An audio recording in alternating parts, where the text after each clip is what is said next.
So I wanted to take some time. I comment on a lot of people's videos on reloaders, shooters, that I see them loading ammunition and I don't ever see them checking it with case gauges. I always suggest to them that they get a case gauge, and nobody, for whatever reason, seems to know what I'm talking about. If you know what I'm talking about, you probably don't want to watch the rest of this. This could be a waste of your time. So what a case gauge is, after you load your ammunition, it's a machined piece that whoever the manufacturer of this particular case gauge, they machine it to a tight tolerance. It's not tighter than SAAMI specs, but it's not a loose tolerance. It's on the tighter side. The reason that's important is if it doesn't pass a case gauge, there's a reason.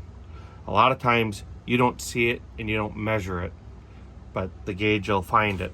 On pistol rounds, a lot of times it'll be right towards the base. That'll cause a problem. On rifle rounds, it can be a lot of things. You could push the neck back too far. You could have things happen. And this is your final step. My ammunition's processed, loaded, ready to go in the box. This is a check. So this is a 5.56 I loaded. I got a whole block of them. You just drop them in. Part of this gauge shows you some very important information. There's a slight groove. It shouldn't stick up past this high spot. And if it goes in below, it's bad. Too high, it's bad. Too low, it's bad. This shows you your max overall brass case length. So if you were just doing some quick brass checks, you could use this. This doesn't replace measuring, but you can see it's flush, right? Again, slight groove in this particular one, too high, too low. You can see it's above the bottom groove, not above the top groove. It's right in a SAAMI spec. Your cartridge will go in, sit flush, should drop right out. They make a lot of variations of these. But if you're shooting a lot, if you're reloading, if you're buying remanufactured ammunition, you really need to get a case gauge and just check it. These are under $50. And what they can save you is a lot, right? I want to show some examples of some pistol ammunition here. So again, I got a case gauge, right? This is a good cartridge. Drops in, drops out. Another style, drops in, drops out. Now we get into some bad ones.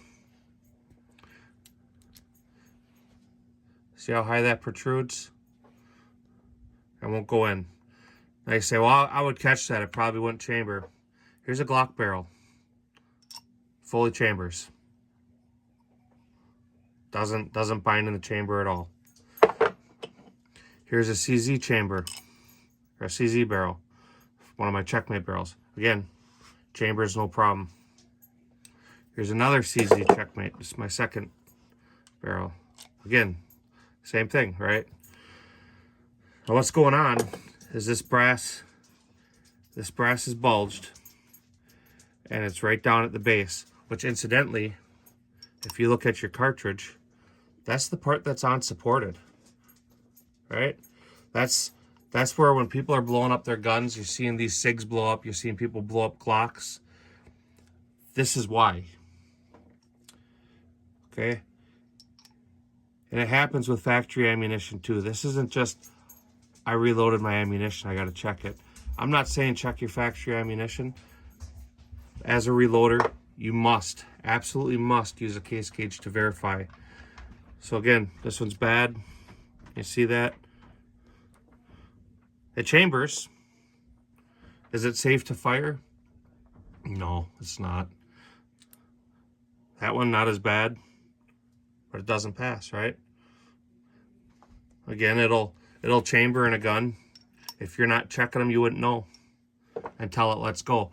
That's weak brass. That's on the verge of critical failure. It will happen. Is it going to happen when you fire that the next time? Maybe, maybe not.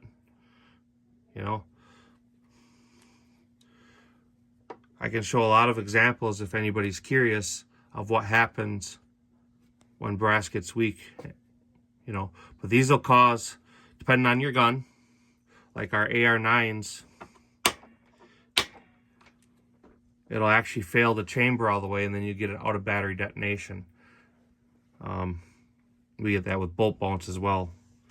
But it's so simple to check that even a monkey could do it. So there's no excuse. Simple case gauges. They tell a lot. This is one for $357. I mean, for what these cost, they're under $50. There's no reason to not have one.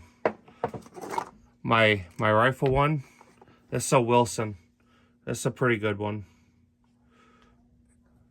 I don't recall. I think this is a Wilson too. Nope, this one's a Lyman.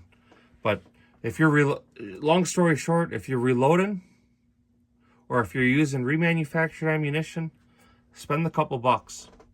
It'll save you, it'll save your firearm, it'll save you a whole lot of headaches. That's it. Hope you guys have a good day.